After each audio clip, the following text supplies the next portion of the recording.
अवतार राजपूत जी भोपाल से। जय जय श्री राधे। श्री हरिवंश महाराज जी, राधे राधे गुरुदेव भगवान। महाराज जी, हर युग में भगवान किसी ना किसी रूप में आते हैं।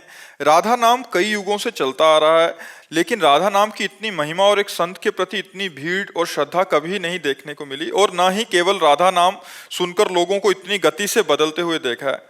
महाराज जी, आप उस युग में आए हो जिस युग में हम हैं। गुरुदेव भगवान, भगवान का प्रभाव जागृत होता है।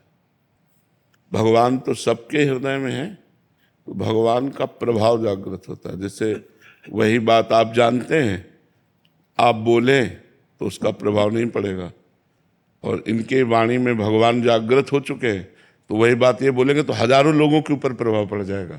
तो उसमें बात भगवान के प्रभाव की है। भगवान तो सब में है। कौन सा ऐसा जीव है जिसमें भगवान नहीं है? ना, सब में भगवान। तो सब भगवान के ही तो रूप हैं, तो सब भगवान के ही अंश अवतरित हुए हैं, सब भगवान के अंश से अवतरित हुए हैं। अब भगवान जहां जितना प्रकाश कर देते हैं, किसी को प्रकाशित किया 100 आदमी को बदल दिया, किसी संत को प्रकाशित किया 1000 आदमी को, किसी को प्रकाशित किया देश का देश बदल, तो वो भगवान का प्रभाव होता है, वो भगवान का प्रकाश होता है, व्यक्ति का नहीं होता। इस व्यक्ति का प्रभाव नहीं है, उस परमात्मा का प्रभाव है। वो चाहता है तो उस वाणी में बैठ कर के जीव का मंगल कराने लगता है। वो चाहता है तो नाम का प्रकाश होने लगता है। क्या राधा नाम हम ही ने पहली बार लिया क्या? बहुतों ने लिया है, बहुतों ने गाया है, महिमा गाई है। अब उनको यहाँ से प्रकाशित करवाना है, तो जब बोला राधा तो करोड़ों लोग बोल रहे हैं राधा राधा, है ना। तो वो भगवान का प्रकाश है, वो भगवान का प्रभाव है, अवतार नहीं, अवतार नहीं, भगवान का प्रभाव। भगवान तो सब में, और भगवान जब अवतार लेते हैं तो अपनी अनंत शक्ति से लेते हैं। दुष्टों का संहार करना, भक्तों को सुख देना, प्रेममयी लीला करना, मतलब वर्षा कर देते हैं भगवान जब अवतार लेते हैं। घोर पापियों को भी भगवान परम पद देते हैं, बिना साधना के भी परम पद देते। अवतार एक अलग चीज है। अवतार का मतलब होता है स्वयं भगवान पधारे हैं। हम लोग सब भगवान के अंश हैं, तो जहाँ की जितना प्रकाश हुआ उतना प्रकाशित होने लगता है, तो उसी प्रकाश को लक्ष्य करके हम कहते हैं कि ये तो भगवान ही है, क्योंकि भगवान का प्रकाश हो रहा है। इस लेकिन भगवान नहीं है, वो भगवान का अंश है। भगवान तो जब अवतरित होंगे तो हाहाकार मच जाता है। देखो 6 दिन के थे, 6 कोस में जिसका शरीर पड़ा था, ऐसी पूतना को 6 दिन में मार दिया, नहीं मार दिया? अच्छा, अपने को कहा जाए कि 100 किलो अंगुली में उठाओ, तो इस छिंगुली अंगुली में भगवान ने 7 दिन 7 रात गिरिराज महाराज को धारण किया। एक पूरा संपूर्ण ब्रजमंडल की रक्षा की कि नहीं की? तो भगवान है, हम सब भगवान के अंश हैं। अब अंश में जहां जितना प्रकाशित हुआ, तो हम लोग उस प्रकाश को देखकर बोलते हैं कि ऐसी क्षमता मनुष्य में नहीं होती, ये तो साक्षात भगवान है। उस प्रकाश को देख करके, पर वो साक्षात भगवान नहीं है, भगवान तो साक्षात कुछ और है। हम सब भगवान के अंश हैं। अब वो अंश का भाव शरीर को लेकर है। शरीर का राग हट जाए तो भगवान ही है उसमें, और कोई थोड़ी बैठा हुआ है, वही बैठे। गंगा जल का अंश चम्मच में आया तो हम गंगा जल तो कहेंगे उसे, टैंकर में आया तो गंगा जल कहेंगे, लेकिन टैंकर और चम्मच वाले गंगा जल में अंतर होगा। चम्मच वाले में डुबकी नहीं लगा सकते, टैंकर वाले में डुबकी लगा सकते हैं। यद्यपि गंगा जल से अलग हुआ है, पर उसमें अधिक मात्रा है। ऐसे ही अंश में अलग अलग प्रभाव होते हैं। कि अब एक अंश है भगवान के बड़े बड़े ऋषि मुनि जो आकाशचारी हैं, और हम उछले तो धम्म से गिर पड़ेंगे, और वो आकाश में भी चल रहे हैं, तो अंश वो भी हैं भगवान के। एक है कि वो जो चाहे नई सृष्टि रचना कर सकते हैं, लेकिन वो भगवान नहीं, भगवान के अंश हैं। उनमें जितना पावर प्रकाशित हुआ, भगवान का पावर अनंत है और हम लोगों का पावर सीमित है। भगवान का पावर अनंत है, उनको अनंत कहा गया है। तो हम लोग भावना में कह देते हैं, लेकिन भगवान तो भगवान है। जब वसुदेव देवकी जी ने पूर्व जन्म में तपस्या की और भगवान से कहा आप जैसा पुत्र चाहिए, तो कहा मेरे जैसा तो सिर्फ मैं ही हूं, मैं ही आऊंगा। तो भगवान कृष्ण के रूप में पधारे। जब मनुष्य रूपा ने तपस्या की, भगवान प्रकट हुए तो भगवान से कहा हमें आप जैसा पुत्र चाहिए। तो उस समय भी भगवान यही बोले कि मेरे जैसा तो सिर्फ मैं ही हूं। तो वही राम जी के रूप में प्रकट हुए, मनुष्य रूपा दशरथ कौशल्या बने और भगवान राम के रूप। तो भगवान जैसे तो सिर्फ भगवान है। भगवान के भय से वायु चलती है, भगवान के भय से मृत्यु भयभीत होकर काम कर रहा है, भगवान के भय से पृथ्वी जल में नहीं डूब रही, भगवान के भय से सूर्य चंद्रमा अपना प्रकाश समय पर कर रहे हैं। भगवान भगवान है, भगवान जैसा कोई नहीं है। हाँ, कहीं कहीं भगवान का तेज प्रकाशित होता है, वो अंश मात्र में होता है कि मतलब 1000 लोग देखकर प्रभावित हो गए, लाख लोग देखकर प्रभावित हो गए, वो भगवान का तेज प्रकाशित हो रहा है, भगवान नहीं। भगवान तो अनंत महिमाशाली है।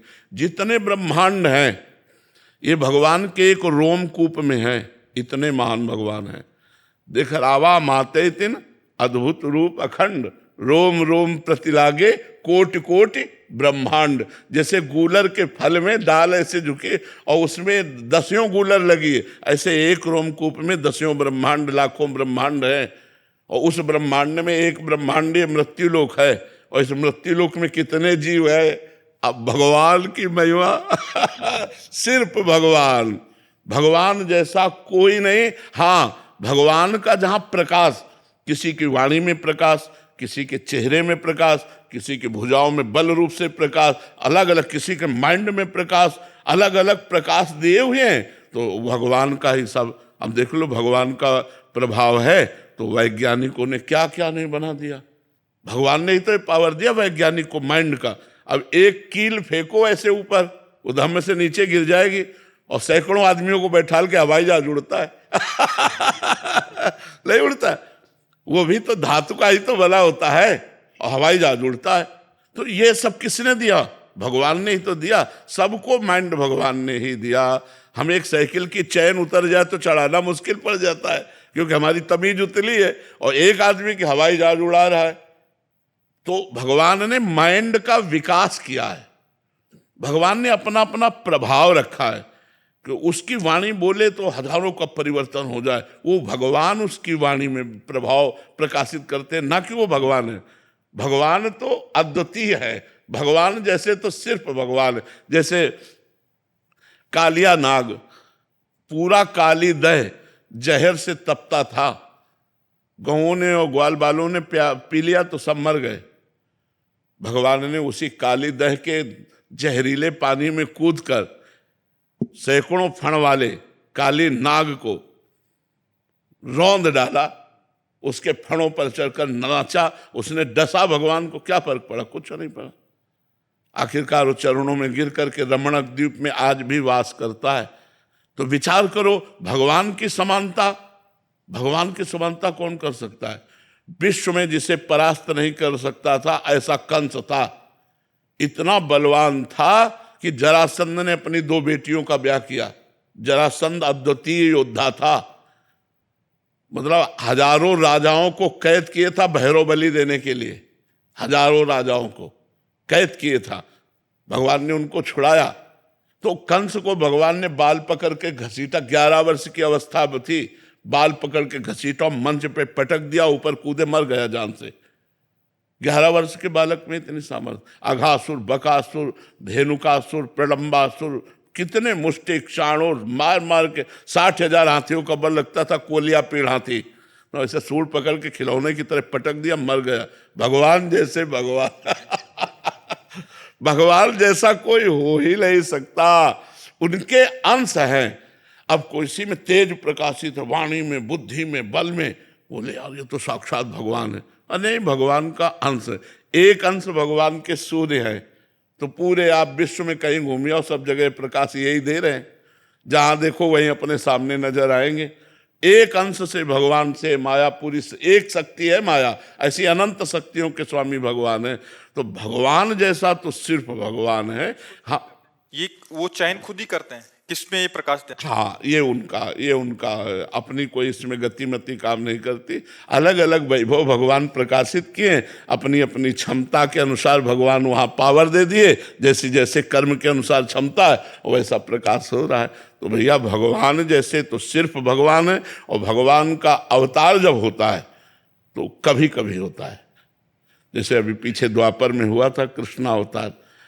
ऐसे कितने ऋषि मुनि प्रकट हुए जो बार बार धर्म की स्थापना करते हैं। भगवान जब अवतरित होते हैं तो दुष्टों का विनाश करके, विनाशाय च दुष्कृताम, और धर्म की स्थापना करते हैं। लेकिन जब भगवान का पावर भक्त रूप में प्रकट होता है तो दुष्टता का विनाश करके, दुष्टों का विनाश करके नहीं, दुष्टता का विनाश करके भक्ति की स्थापना करता है।